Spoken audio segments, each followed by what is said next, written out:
Hey, everybody. Welcome to ABA Inside Track, the podcast that's like reading in your car, but safer. I'm your host, Robert Perry Cruz, and with me, as always, are my fabulous co-hosts. Hey, Rob, it's Diana. And it's me, Jackie.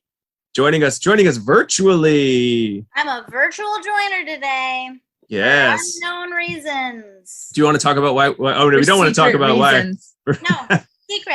This just worked. This just worked. Everything's fine. This just worked with our preparation for September because we got a lot of recording coming up, and we needed to get this in between vacations, getting ready for back to school and everything. Job responsibilities that aren't podcast related coming up. It's kind of just worked in our production schedule a little bit better. Surely there aren't those. No, but we are a podcast about behavior analysis and behavior analytic research. And every week we talk about all sorts of research-based topics. And then at the beginning of every month, if you are listening on our free feed, or at the end of the month, if you're listening on our Patreon feed, we discuss what's to come in the month ahead, as well as share some other information. So this is our September 2021 preview. While Jackie makes that, I'm gonna move our microphone. You can't see it, but it did happen. So the month of September, historically, I think this is the fourth. Who knows? The whole time we've been doing this, we've done Supervision September. This is our fourth. This is our fifth. This is our fifth. Our fifth supervision. Yeah. Our fifth Supervision September. It's a month pretty much devoted to supervision of BCBAs, supervision of BCABAs, supervision in general, I guess we should say. RBTs, trainees, supervisees, the whole gamut. Yep. Could be anybody. So if you listen to all of our episodes in September, then you'd be able to earn enough supervision CEs for your recertification. And this month, we're even throwing in a bonus. We're having an episode that's not quite supervision. It's a little bit more ethics. So we're actually going to file that under ethics because it just made more sense based on the rules of CEs. Even though September only has 30 days, last year and this year, it has just so happened there have been 5 Wednesdays in September. So one was for the preview. The other 4 are all weeks in which an episode of the show comes out. So last year we did 4 supervision episodes. This year we decided to switch it up. We're giving you 3 supervision and 1 bonus ethics. And it's like the candle on top of your birthday cake. Sure. Absolutely. I don't understand. Will there be Will there be 5 Wednesdays next year in September? Maybe. I don't know. The hits just keep on coming. Yeah.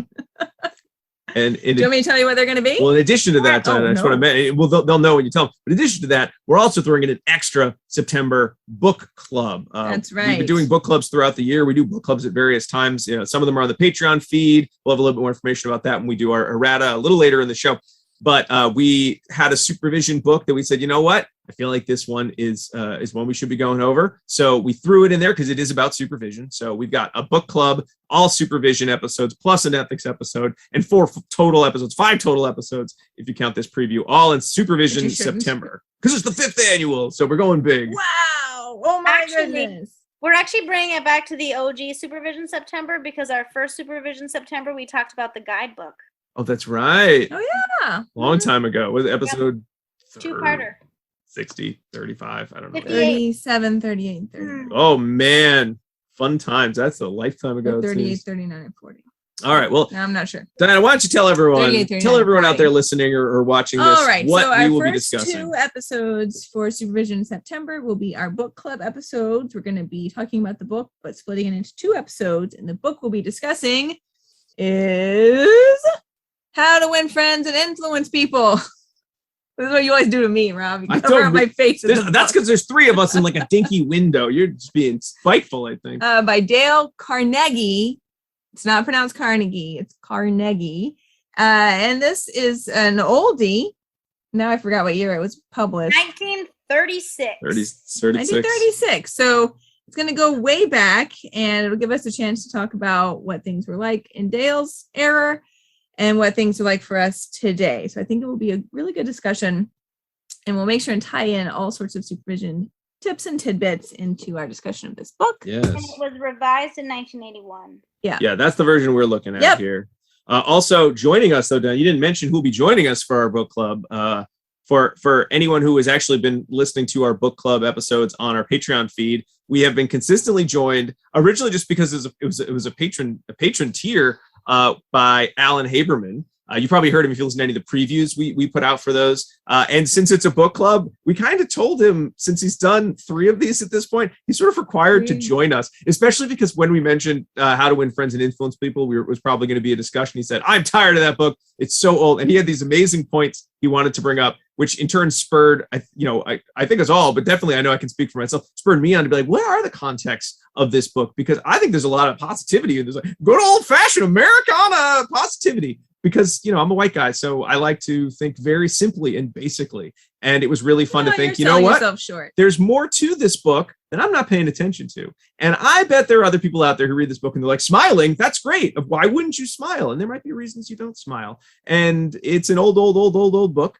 And while we could have just skipped it and said, there's better books about supervision, which there are more specific books about supervision, certainly. I think this one comes up. I think we mentioned it way back when we discussed the Supervisor's Guidebook, because this kind of is the guidepost. And so we're going to be discussing it at length. It's not just going to be like, this is what's in the book. We're really going to get into some history, some context, and some other goodies. Yeah, and it does get recommended a lot. So I think it's a good one to discuss, because you may have encountered it or may encounter it later on down the road. So and if you want to say, I hate this book and I refuse to ever read it, well, you know what? You can listen to our podcast instead. And then you can say you kind of read it, because you listen to people talk about it for like 2-hour, 15-minute episodes. 2 hours. Well, it's 2 episodes, which usually is that'll be about 2.5 hours, maybe 3. We'll see. No, definitely not 3. Okay, fine. 2.5 hours worth. Okay, so those are our first 2 episodes for Supervision September. And then the third episode, we're going to talk a little bit about the ethics of supervision, and Dr. Jacqueline McDonald will be our lead discussant on this episode. She's provided us with several different articles that we will review, and they are Towards a Competency-Based, Ethical, and Socially Valid Approach to the Supervision of Applied Behavior Analytic Trainees by Turner, Fisher, and Luiselli from Behavior Analysis and Practice 2016. And we've talked about this one probably before. That's just a bonus. That's a good article. All right, but don't worry, there's more. We will also discuss Supervision Behaviors of Board Certified Behavior Analysts with Trainees by Hazzah Gamaseni, Draskow, and Wolf, also in BAP. That's hot off the press 2021.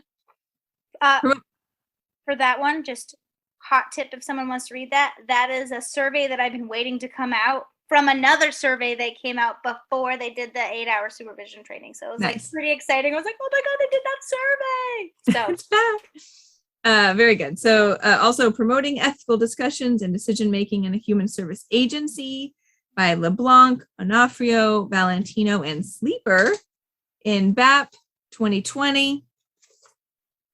Taking Full Responsibility, The Ethics of Supervision and Behavior Analytic Practice by Sellers, Alai Rosales, and McDonald in BAP 2016. So that rounds out that article. That episode. And then our fourth episode for September is the one that we said is really more of an ethics episode.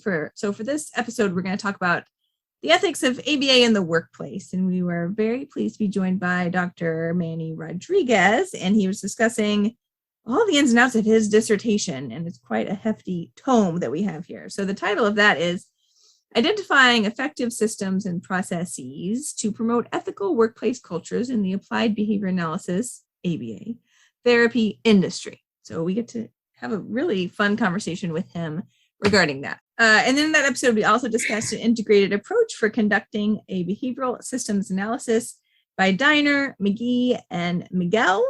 And that was in Journal of Organizational Behavior Management 2015. All right. So it's a busy September. We got a lot coming up. A couple of other things happening in September. We should probably tell you in our errata segment of the show. So this is the part of the show where we talk about things unrelated to the episodes coming out, more related to the show. We share some emails, all sorts of fun stuff. So a few things to be on the lookout for in this very busy September. First, we are going to be doing it's our first year anniversary of having our Patreon page, which was something that I thought would be fun to do. We had some fun ideas. Some of them were amazing and worked out 100% better than we ever thought they would. Some of them, since we're really bad at social media and planning, didn't work out quite as well, but we had some fun with them. And so the whole process We has met overall lots of been cool fun. people. Yeah. I had a good time.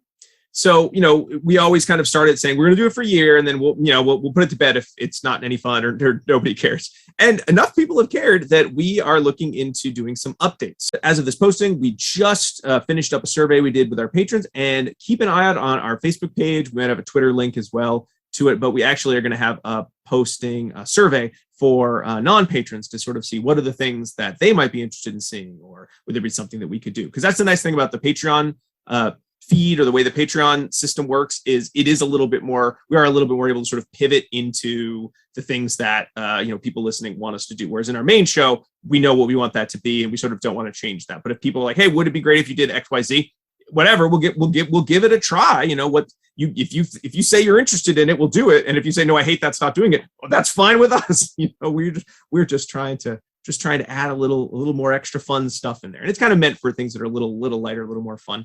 So a couple things there. So we'll be updating that. I know one of the updates we will be making is we'll be looking a little bit less into doing more kind of social, just general meetups, and trying to focus those more on either like live CE events or like Q&As with special guests. We have a couple people that we're going to be, sending out emails about, seeing if they could join us for some kind of patron special events. So that's really the only change we have right now, but I expect probably by November we'll have. I hope I get to come. You can definitely come. Oh, you don't even have to pay. You don't even have to join the Patreon. Can I come? You can come too. You don't have to. Yeah, you're part of it. You're part of it. You come in person, because we'll have scheduled those way ahead of time, as opposed to like the crunch of, September recording. So that'll be a change that you'll see on the Patreon page. So if you were thinking, I kind of like the idea of maybe joining at like one of the lower levels, but I don't know. Well, maybe that'll entice you a little bit more. Come join us. Yeah. So again, patreon.com/ABA Inside Track. It's going to come across the screen. And again, we'll have some updates as well to sort of some of the offerings. And I know one of the things that people have asked about is, I love the idea of the Patreon, but like financially, or, I'm not interested in joining that right now. But I do really want to hear more of those long-term book clubs. Well, we are going to be releasing last year's book clubs. So those will be coming out about the same time they came out. So about a year. So those are locked for the year for patrons only. And then a year later, we'll be releasing them in our main feed. And if you'd like to purchase CEs for those, you can be. So you'll have Meaningful Differences, Neuro Tribes, as well as our most recent one coming out all next year. And we'll be recording new ones for patrons as well. This one, that's just an extra. That. You could have, if you were on our Patreon, you could have voted for that as our spring book. But this is in September. Everyone gets this one. Everyone gets that one for free. I'm just trying to do some practical effects. Oh, okay. Thank you so much. You're welcome. We'll have some new books for our November. Yeah, whatever the next one. Yeah. They're going to be. We don't know yet, because our patrons are going to vote. Patrons will vote. The theme will be sustainability and environmentalism, and looking towards a brighter future. It's kind of the general theme, but the poll will be up at the end of this month. So again, patrons, look to the Patreon page for that poll with the exact book titles in just actually probably about 2-3 weeks after this episode comes up. Also, if you want to hear this at the end of August rather than the beginning of September, well, that's another benefit to being on the Patreon page. That's enough about that. Amazing. Enough about these amazing things. It's time to get into letters. Jackie, do we have some emails or messages that you wanted to share on our preview to kind of wrap it up?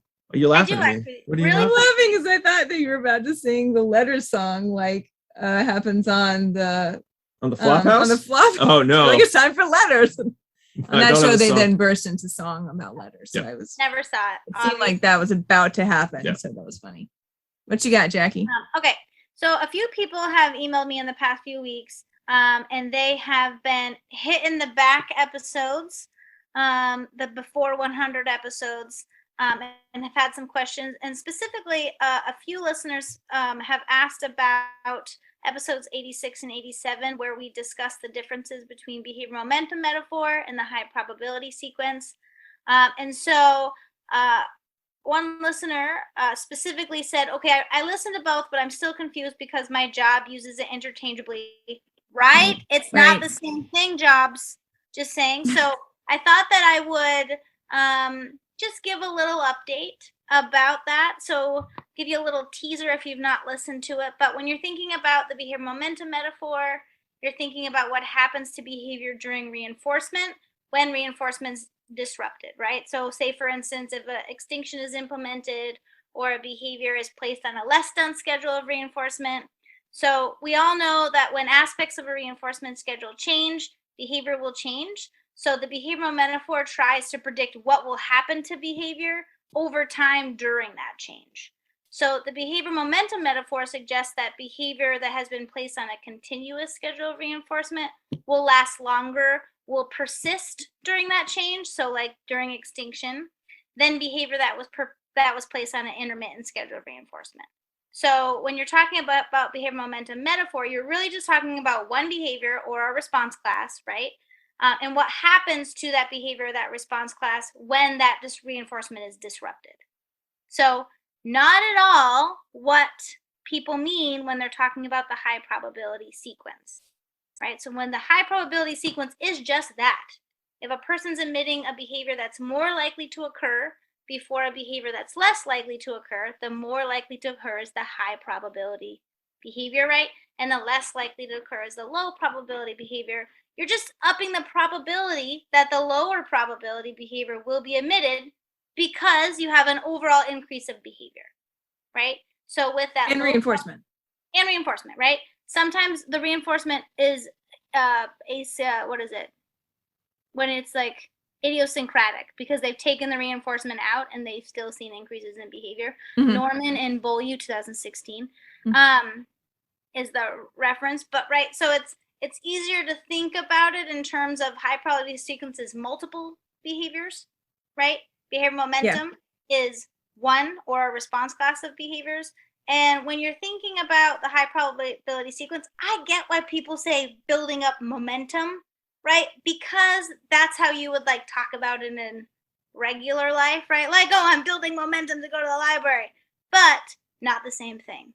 So again, probably an ill use of words. And the behavior momentum metaphor was it was, what's it called? Put together with the high probability sequence in one paper in 1991. Right. Which Mace. had, yeah, I wasn't going to call him out, but. Oh. Well, no, I mean, it's, yeah. I'm sure. like, Yeah. It's also a good name for that.